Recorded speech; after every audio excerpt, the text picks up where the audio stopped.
Je m'appelle Mathias Rouvier. Mes amis m'appellent Matt. J'ai 32 ans et je travaille dans une agence de télécommunications. Autant dire que je suis devant un ordinateur pendant 8 heures à répertorier des données, classer des dossiers numériques, etc., etc.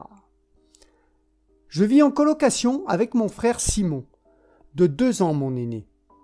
Je suis passionné d'urbex et si le bâtiment est classé comme bâtiment hanté ou mystérieux, cela me motive encore plus.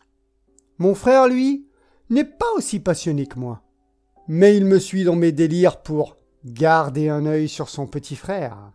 Nous habitons donc, mon frère et moi, un petit appartement modeste dans le centre de Lyon. Une grande ville agitée, certes, mais la proximité de nos travails nous permet à mon frère et à moi de nous y rendre à pied. Mon frère, Simon, 34 ans, travaille dans le petit casino du coin en tant que magasinier. Il met en rayon, réceptionne les commandes, passe un coup de balai, etc., etc. En ce lundi du mois de juin, je rentre du travail surexcité. Mon frère est à la maison. Qu'est-ce qui t'arrive, frangin? Regarde ça, Simon! Je lui pose un article de mon journal Surnaturel et étrange sur la table, sur lequel il y est marqué qu'une maison à Glasgow serait potentiellement hantée. De nombreux témoignages parlent d'une étrange fillette tenant un paquet dans la main. « On a notre prochaine destination pour les vacances, frangin !» dis-je d'un air très enjoué. « Tu viens vraiment aller voir cette maison ?» « Oui, bien sûr qu'on va aller la voir. En route pour l'Écosse, prépare ton kilt. » Mon frère me regarde d'un air indécis, mais il sait très bien qu'il ne me fera pas changer d'avis. Il prend donc rapidement un air résigné. « Ok, on va aller la voir, ta maison hantée. » me dit-il d'un air à demi blasé et demi amusé, car il n'a jamais cru aux fantômes. Et ne voilà qu'une destination touristique, pensant qu'après avoir fait plaisir à son frangin, on profiterait tranquillement de notre séjour à Glasgow. Juin se termine dans les préparatifs du départ. Juillet commence. L'hôtel est réservé. Mon frère et moi sommes pressés de partir, surtout que cette année de travail n'a pas été de tout repos. Le jour des vacances arrive enfin. Je rentre à la maison, mon frère est déjà là. La soirée se passe à discuter du voyage et à vérifier que rien n'a été oublié. Jeudi 9 juillet, 7h30 du matin, arrivé à l'aéroport de Lyon-Saint-Exupéry.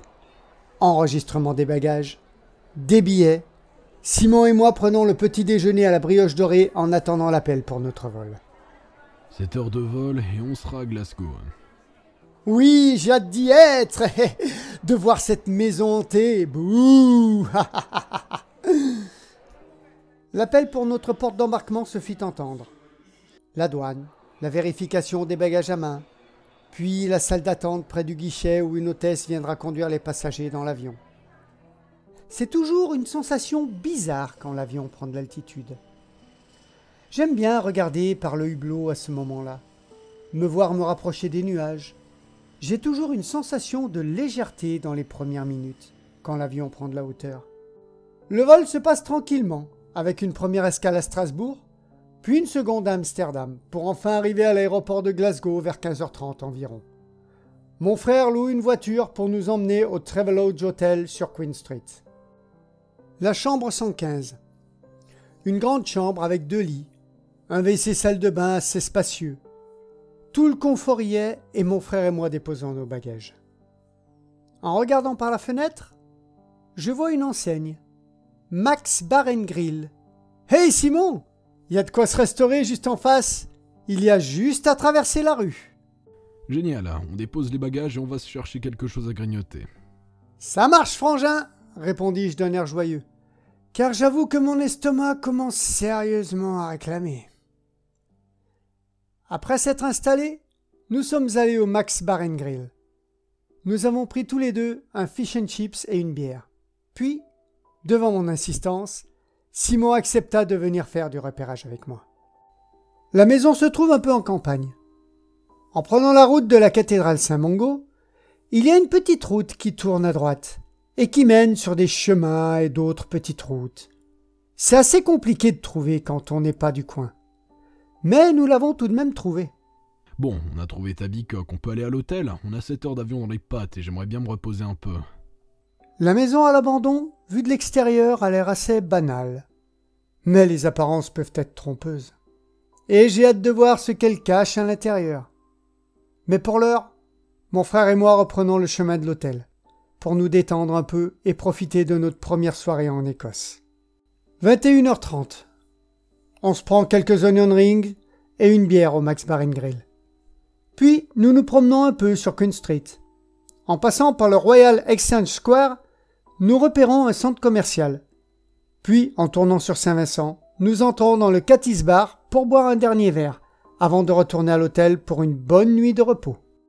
Le lendemain, petit déjeuner à l'hôtel.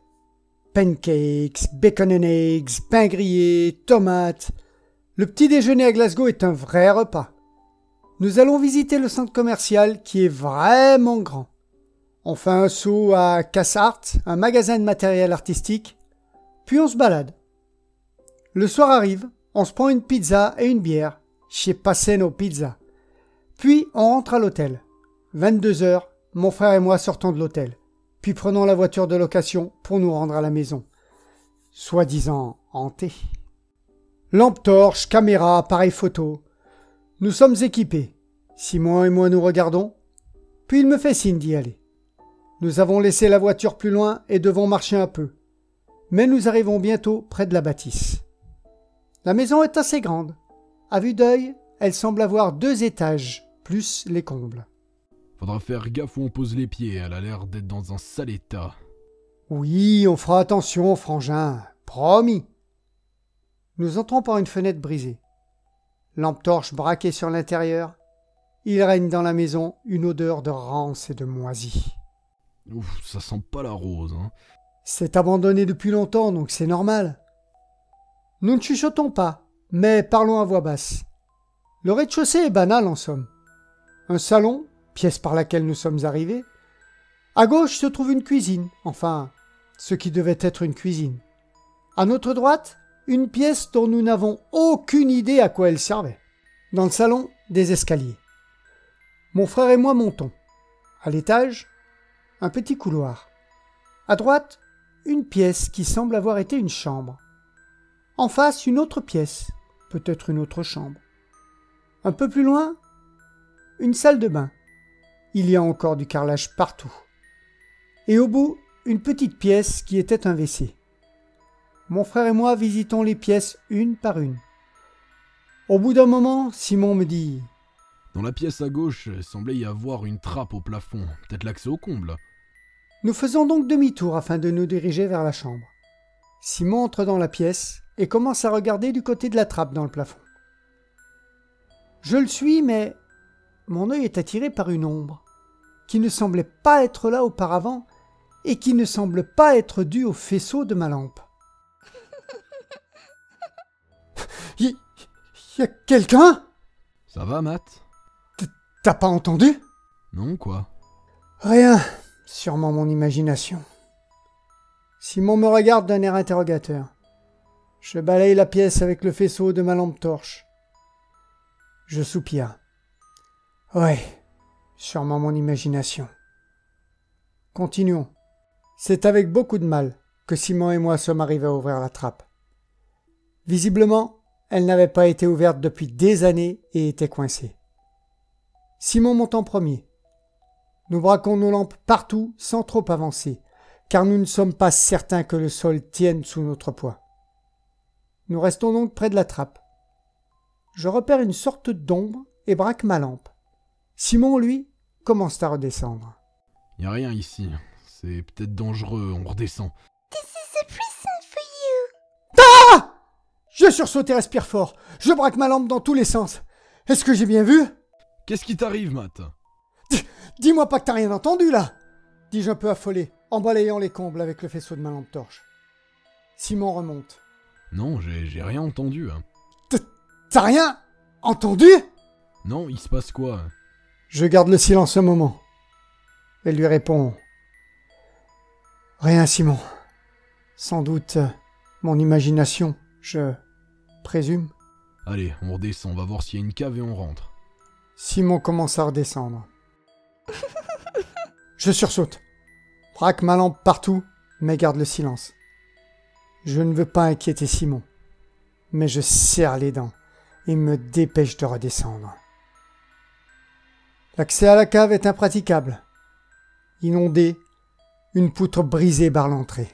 Allez, on s'en va, frangin. On a tout visité, y a rien ici. Cet endroit n'a pas l'air si hanté que ça. Simon commence à se diriger vers la sortie. This is a present for you. Je sursaute, échappant ma lampe torche. Simon se retourne d'un coup. Hé, mais qu'est-ce qui t'arrive? Tu m'as fait peur, mon Dieu! Tu l'as pas vue? Quoi donc? Mais elle était là, je l'ai vue. Tu as vu quoi exactement? La fille. Quelle fille? Là, elle était là. Arrête de faire l'imbécile, Matt. Y a personne ici, cette maison elle est vide, et en ruine. On part. Je ne dis rien, mais cherche du regard en braquant le faisceau de ma lampe au hasard. Simon commence à se diriger vers la sortie. Je le suis. Je ne suis vraiment pas rassuré. Est-ce que j'ai rêvé? Pourtant, je l'ai déjà entendu en haut. Je me crispe, avale ma salive, et me précipite hors de la maison. Je suis mon frère sans rien dire. Nous retrouvons la voiture. Le retour se fait dans le silence. Je regarde la route. J'ai un petit sursaut, mais ne dis rien. Simon jette un coup d'œil dans ma direction. Je garde le silence et ferme les yeux un instant. Quand je réouvre les yeux, nous sommes à l'hôtel. Il est 2h30 du matin. Nous montons dans nos chambres sans dire un mot. Mon frère se dirige vers la salle de bain pour prendre une douche. Je ne peux m'empêcher de penser à ce qui s'est passé dans la maison, mais n'en parle pas à Simon. Quand il sort de la salle de bain, il remarque mon regard dans le vide. Qu'est-ce que t'as? Rien, Simon. Qu'est-ce qui s'est passé tout à l'heure? Pourquoi t'as paniqué dans la maison? J'ai vu une petite fille dans la maison. T'as rêvé, y avait rien là-bas. Cette histoire de fillette au cadeau. T'as tourné la tête, tu voulais tellement la voir que ton esprit l'a finalement vue, c'est tout. Peut-être, Simon, peut-être. Simon s'étend sur le lit et ne tarde pas à s'endormir. Je vais prendre une douche à mon tour. En sortant de la douche, j'essuie la buée sur la glace. Je sursaute et me retourne. Merde, qu'est-ce qu'il m'arrive à moi? This is a present for you. Je me recule. La lumière de la chambre s'allume. J'ai dû réveiller mon frère en hurlant. Mais bordel, mais qu'est-ce qui t'arrive, Matt? Je suis assis sur le sol, la tête dans les mains. Je tremble de tout mon corps. Elle était là. Elle était là. Tu l'as pas vue? Mais quoi, bordel? Qu'est-ce qui était là? La fille, elle... Les larmes se mettent à couler sans que je puisse les retenir. Bordel, tu te mets dans un de ces états. Simon m'aide à me relever et à me mettre au lit. Il me regarde d'un air indécis. Je sais qu'il a du mal à me croire, mais je sais également qu'il s'inquiète pour moi. Ma nuit est agitée de cauchemars. Le matin, j'ai une vraie tête d'enterrement. Mon frère descend chercher le petit-déj. Je suis assis sur mon lit, pâle, le regard dans le vide. This is a present for you. Elle est là, en face de moi, un peu plus proche à chaque apparition. Je cours hors de la chambre. Quand mon frère remonte, il me trouve dans le couloir, assis contre le mur, la tête dans les mains. Mais merde, Matt, tu te donnes en spectacle là, bon Dieu, qu'est-ce qui t'arrive? Simon est visiblement en colère. Il est vrai que je suis au milieu du couloir, à la vue de tout le monde. Simon me relève et me fait rentrer dans la chambre. Bon, ça suffit les conneries, je vais téléphoner pour qu'on rentre à la maison. Merci pour les vacances ratées. Autant dire que l'urbex c'est terminé maintenant, t'entends? Simon est très en colère.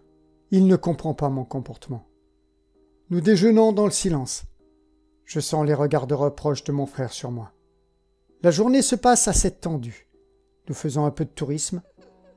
J'évite de montrer les moments où un air glacé me parcourt le corps pour ne pas gêner plus mon frère qui déjà semble bien embêté de mon état et un peu irrité de mes agissements. Nous rentrons à l'hôtel, il est 20h30. Simon prend une douche. Je fais quelques recherches sur mon ordinateur portable.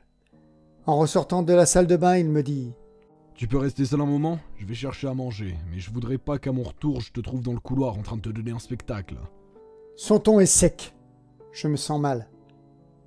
Ne t'inquiète pas, frangin, tout se passera bien. Il sort pour nous acheter à manger, et je reste là, à l'attendre, n'osant pas bouger. Mon sang se glace. J'avale ma salive. Je me mets à trembler de tout mon corps. This is a present for you. Non! Elle est tout près. Je suis tétanisé. Mes yeux se mettent à pleurer. Non, non, pitié. Je regarde dans le cadeau. Mon Dieu!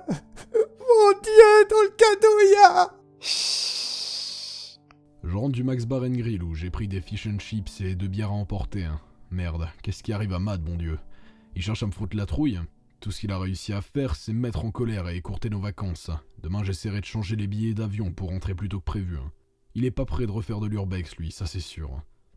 Bon, il est pas dans les couloirs en train de pleurer. C'est bon signe, il se donne pas en spectacle. Je suis là, Matt. Fish and chips et bière, j'espère que ça te... Matt? Matt, bon Dieu, Matt!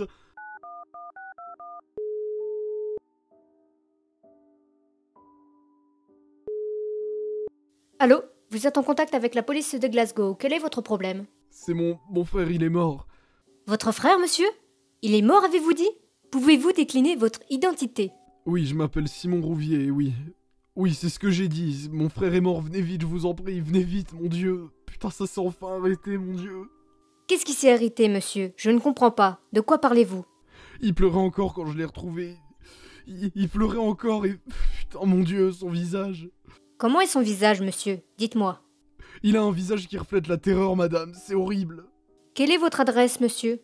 Je suis au Travelodge Hotel sur Queen Street, madame. Venez vite, je vous en prie, venez vite. La police est arrivée rapidement et mon frère a été emmené à la morgue de l'hôpital. J'ai dû répondre à une série de questions qui m'ont épuisé. La police m'a déconseillé de partir plus tôt et demain je vais devoir faire pas mal de démarches avec mon ambassade. Merde, Matt, merde. Je regarde mon repas sans trouver l'appétit. C'est en regardant du côté des affaires de Matt que je remarque une feuille manuscrite. Je la prends machinalement et lis ce que mon frère avait marqué sur le moment. Je pense que ce sont des écrits sur ce qu'il ressentait, son mal-être après l'incursion dans la maison. Mais non, ce mot m'est destiné.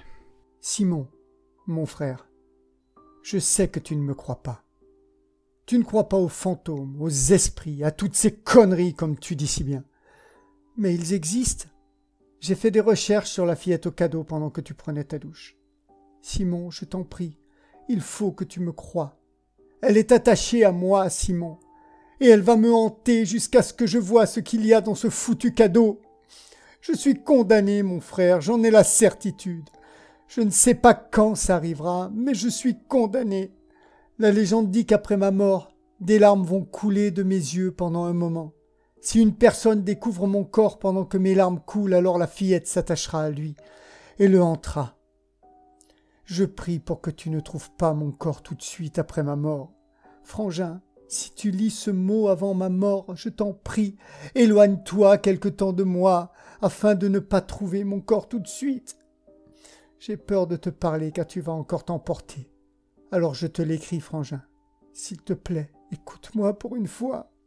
Ton frère qui t'aime, Matt. Des larmes coulent sur ma joue. Ai-je donc toujours été ce frère autoritaire et austère n'écoutant pas son cadet? Oh Matt, je suis désolé d'avoir été aussi dur avec toi. Je suis tellement...